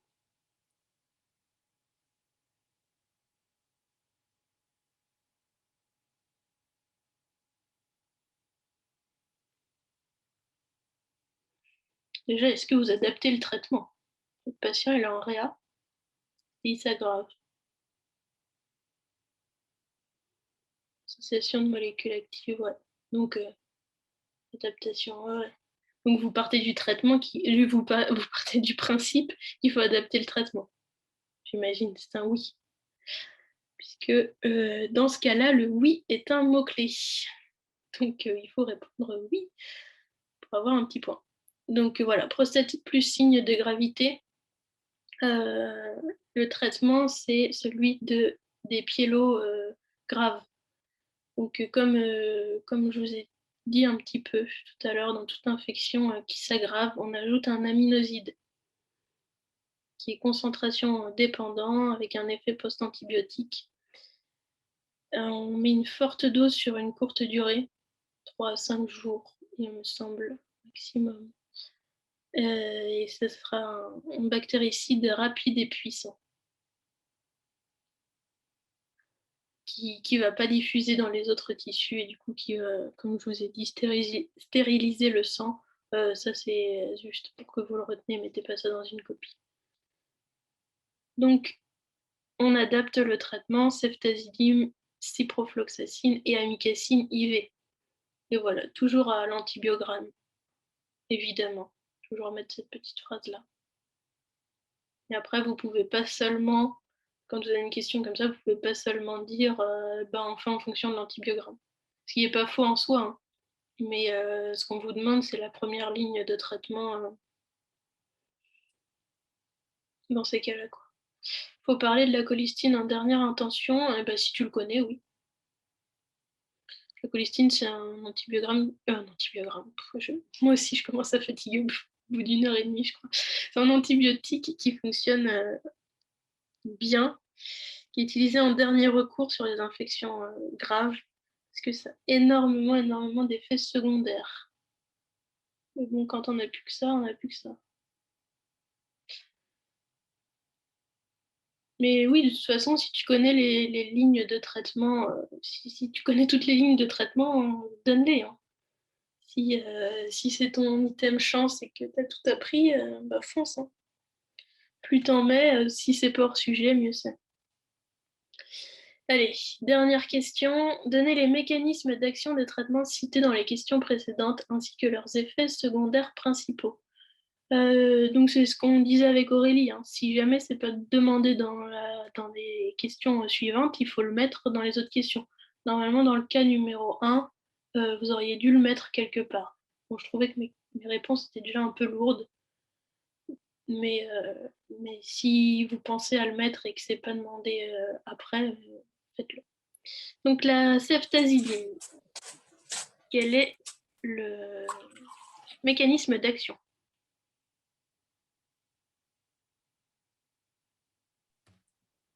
Je veux bien me lancer à l'oral si personne ne répond. Vas-y, hein, lance-toi. Du coup, ceftazidime, ça va être du coup une bêta-lactamine. Ouais. Et donc, du coup, ça va inhiber la synthèse de la paroi bactérienne par formation de liaison avec les PLP. Ouais. Est-ce que tu saurais m'en dire... C'est pas facile, hein. Si tu sais pas, c'est pas grave. Est-ce que tu saurais m'en dire plus, du coup, sur la pharmaco des bêta-lactamines? Ce que j'ai dit un tout petit peu avant dans la conf. Est-ce que c'est temps ou concentration dépendant? Est-ce qu'il y a un effet d'inoculum? Non, là, je saurais pas les dire. Ouais, c'est pas, Je bug c'est encore pas des simple, hein. Mm. Là, c'est vraiment... faut le savoir en décembre, mais on est en mars, c'est pas grave. Il y a Kenza qui dit temps dépendant. C'est vrai, bactéricide, tout à fait. Pour les bêta-lactamines, il y a un effet bactériostatique premièrement et puis bactéricide. Donc en fait, on dit bactéricide. C'est aussi simple. Temps dépendant, alors comment on peut le retenir? Quand vous avez une infection et que vous êtes traité par Amox, ben vous allez avoir 7 ou 14 jours en fonction de l'infection. C'est temps dépendant. Il faut prendre longtemps pour que ça ait un effet. Alors que, au contraire, les aminosides, on va le mettre 3 jours et à forte dose, parce que c'est concentration dépendant. Pas d'effet d'inoculum. Si, il y a un effet d'inoculum marqué. Est-ce que vous voyez bien ce que c'est l'effet d'inoculum? Est-ce que c'est bien clair?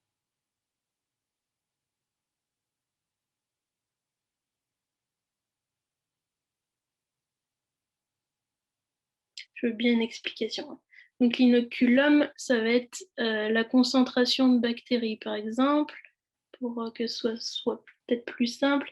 Je ne sais pas si vous voyez, quand on a une endocardite, on va avoir des végétations qui vont se former au niveau des valves le plus souvent. Donc c'est des amas de bactéries en fait qui sont collectées. Et donc ça va être un petit peu, est-ce que cet antibiotique il va pouvoir diffuser dans l'inoculum, donc dans cet amas de bactéries? S'il y a une forte concentration de bactéries, est-ce qu'il va réussir à aller au milieu de l'amas ou pas? En fait, en général, les antibiotiques qui n'ont pas d'effet d'inoculum, ça va être les antibiotiques qui diffusent le mieux. Donc, par exemple, les fluoroquinolones. C'est bien clair, ouais. Et il y a une dernière petite chose aussi dans tout ça, c'est est-ce que l'antibiotique il va avoir un effet post-antibiotique ou non? Donc, là, du coup, c'est pas le cas pour les bêta-lactamines. Donc, pour récapituler, au niveau du mécanisme d'action, c'était très bien ce que tu m'avais dit. Juste préciser que c'est une céphalosporine de 3e génération. C'est une bêta-lactamine, mais c'est une céphalosporine de 3e génération, où il faudra préciser si c'est une pénicilline G ou V, ou enfin, peu importe. Donc, c'est bactéricide, temps dépendant, puisqu'on va le prendre longtemps pour que ça ait un effet. Effet d'inoculum marqué. S'il y a beaucoup de bactéries, ça fonctionnera moins bien. Et ça n'a pas d'effet post-antibiotique. Une fois qu'on arrête l'Amox, il n'y a plus d'effet. Les effets indésirables principaux, c'est l'hypersensibilité et les troubles digestifs. Et ça, c'est les effets indésirables principaux que vous pouvez caler pour n'importe quel antibiotique, si ce n'est n'importe quel médicament. Est-ce que quelqu'un se lance pour la ciprofloxacine? Et vous inquiétez pas, hein, si vous avez que le mécanisme, mais pas le petit blabla que je vous ai mis en plus qu'il faut savoir absolument pour le concours, mais qu'on sait pas toujours en P4, c'est pas grave. La ciprofloxacine, c'est un inhibiteur des topoisomérases 2 et 4 bactériennes. Il empêche la réplication de l'ADN. Et il empêche aussi le super-enroulement, déroulement. Ouais, c'est quoi comme classe d'antibiotiques? Les fluoroquinolones? Ouais. Donc c'est bien ça. La topoisomérase 2, c'est l'ADN gyrase qui est retrouvé chez les grammes neg, et la topoisomérase 4 chez les grammes positifs. Il y a un petit moyen mnémotechnique. 2 c'est moins, donc, enfin c'est moins que 4, donc c'est les grammes neg, et 4 c'est plus que 2, donc c'est les grammes plus. C'est comme ça que je retenais. Là, pour le coup, c'est un bactéricide rapide, concentration dépendant, effet post-antibiotique et absence d'effet d'inoculum, puisque c'est un antibiotique qui diffuse très bien. Et les fluoroquinolones, on évite l'utilisation répétée, puisque de plus en plus, il y a l'apparition de résistance acquise aux fluoroquinolones, donc des mutations de cible, comme je vous disais tout à l'heure, des mutations sur les topoisomérases. Donc, en fonction de l'infection, il faut éviter d'utiliser les fluoroquinolones si elles ont été prescrites il y a 3 ou 6 mois. Les effets indésirables principaux, hypersensibilité, photosensibilisation, convulsions, atteinte tendineuse, allongement du QT et les anémies hémolytiques dans certaines maladies, donc déficit en G6PD, c'est contre-indiqué de prescrire des fluoroquinolones. Est-ce que juste tu peux réexpliquer l'effet inoculum, s'il te plaît? Ouais, alors l'effet inoculum, c'est est-ce que l'antibiotique va agir s'il y a beaucoup de bactéries à un endroit? D'accord, ok, merci. Donc s'il n'y a pas d'effet d'inoculum, ça veut dire qu'il agit peu importe la densité de bactéries. D'accord. S'il y a un effet d'inoculum, ça veut dire que l'antibiotique n'agit pas s'il y a une forte concentration d'antibiotiques à un endroit donné du corps. Et l'amicacine, est-ce que quelqu'un se lance? Du coup, on a donné pas mal de réponses déjà sur l'amicacine au fil des cas.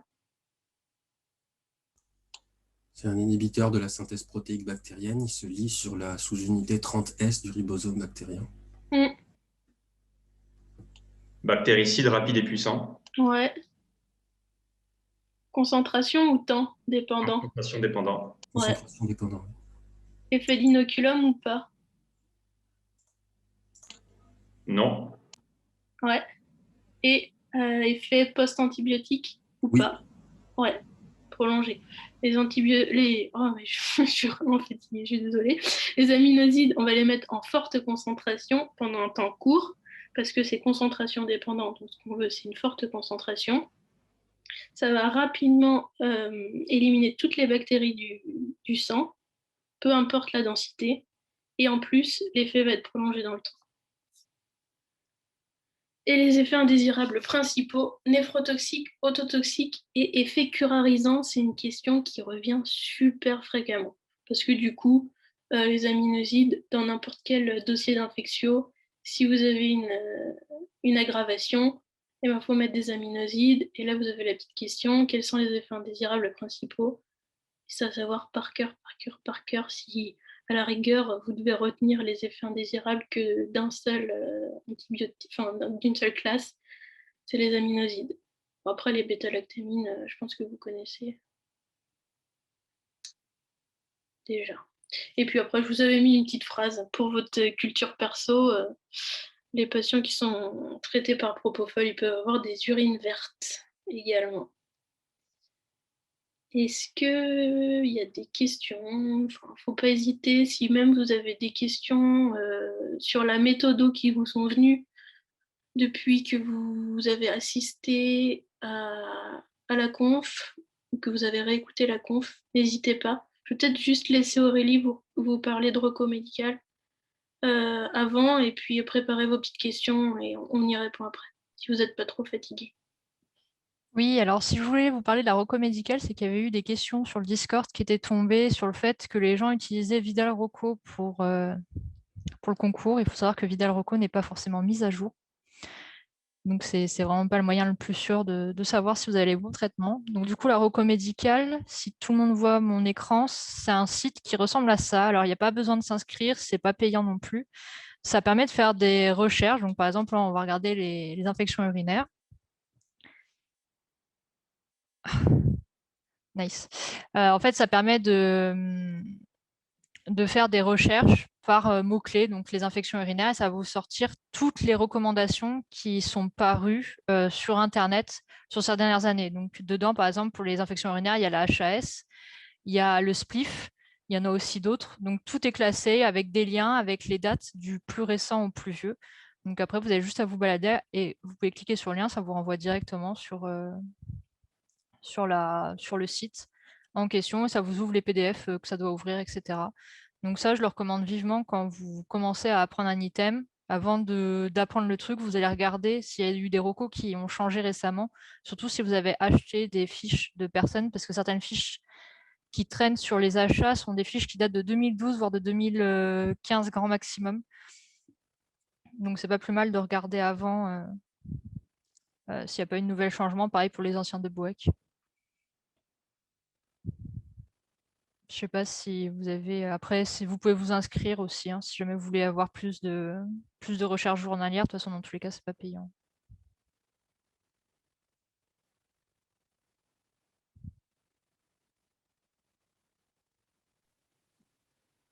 Voilà, allez-y, hein, lâchez-vous sur les questions. Peu importe le sujet de la question, que ce soit sur la conf actuelle, que ce soit sur autre chose. Bon, si c'est sur une question particulière sur un item, on ira peut-être rechercher et vous donner la réponse ensuite. On n'est peut-être pas forcément au taquet sur tout, mais n'hésitez pas.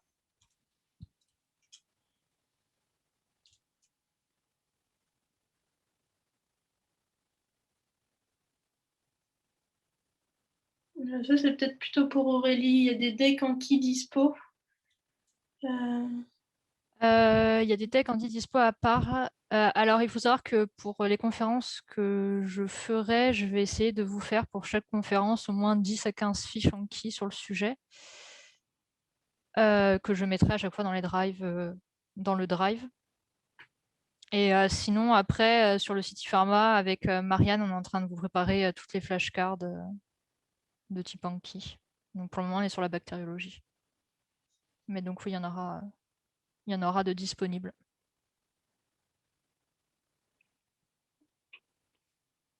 Donc je vous ai mis le lien aussi pour la prochaine conférence de génétique. Donc ce sera une conférence mixte qui touchera QCM, cas clinique et exercice. Donc on corrigera les 10 QCM du concours et 2 QCM inventés. Les seuls exercices de génétique qui est tombé le jour du concours et un cas clinique qui est inventé mais qui pourrait tomber. C'est aussi pour vous faire bosser la méthodologie de rédaction. Donc pour cette conférence-là, il sera possible de m'envoyer vos préparations, donc que ce soit préparation numérique ou manuscrite, par mail. Donc je vous mettrai tout sur le Discord et sur le lien de l'event par mail, sur Discord ou directement sur la page Facebook.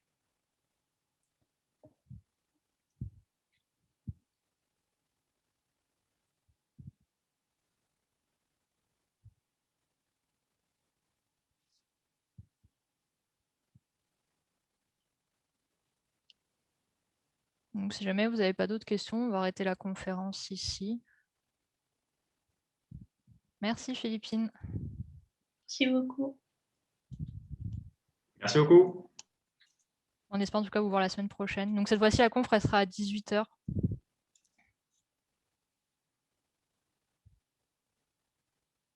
Et si vous avez des questions, de toute façon, qui viennent hein, en refaisant le cas ou quand vous révisez l'item, surtout n'hésitez pas, quoi.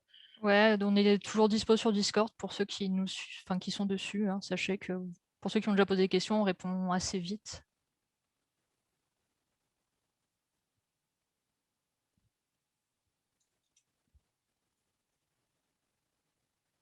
À la semaine prochaine. Merci beaucoup à toi, du coup, Sidi. Au revoir. Au revoir. Salut. Bon après-midi et bon courage pour les révisions. Merci.